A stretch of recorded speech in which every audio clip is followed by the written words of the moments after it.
Salamat ka, gumagana pa yung printer namin ng tarpaulin. So, si Hero na magbabantay 24 oras. Pag may mabudol ulit, isantay na siya. Oh, what if? Oy, Diba? Tanggal siya.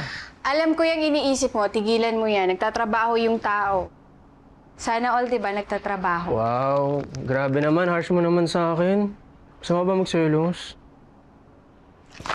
Mon, bakit ka ba nagsiselos kay Hero? Si Hero, kaibigan ko lang talaga.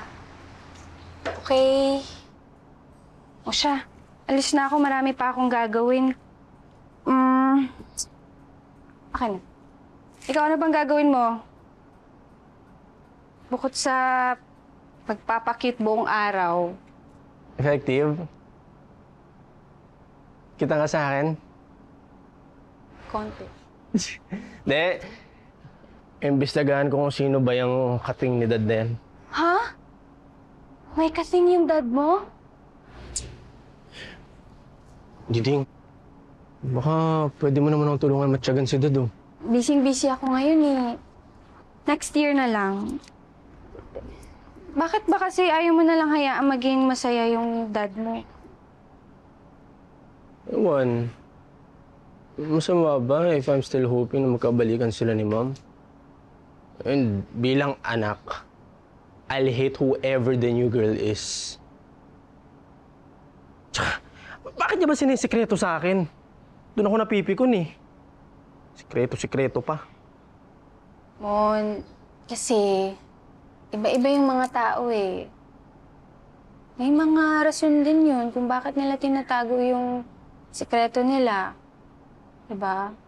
Ikaw nga dyan eh, may tinatago kang sikreto sa akin. Anong sikreto?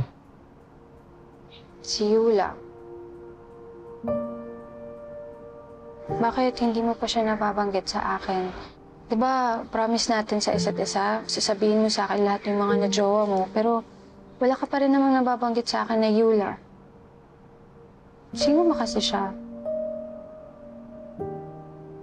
Si Yula. Siya ang ina ng anak ko. Na hindi ko napanindigan kasi mahirap siya. Mayaman ako. Actually, nandito nga siya ngayon eh. Mon, di kita tatantanan. Matitikman mo ang batas ng isang api! Ibang Yula yun ah. Don't tell me yun yung ex mo, Mon. Wala akong laban doon. Uy, tamay-may ka na dyan. Ha? Lagist ka. Sobrang ka na sa trabaho. Hindi. Sabi ko kanina, may mga tao talagang tinatago yung sikreto nila kasi may mga kanya-kanya silang rason. Yung iba, baka ayaw makasira ng pagsasama o yung iba, hindi nila sikreto yun para ipagsabi. Basta. Karapatan ko pa rin malaman kung sino pinalit niya sa mami ko. Sige na, Diding ah. Pag may malaman ka, sabihin mo agad sa akin. Please. Okay? Okay? Diding, alam mo naman ko na pinagkakatiwalaan ko dito eh. Promise? Sabihin mo ah. Promise. Promise ah. Promise nga. Thank you.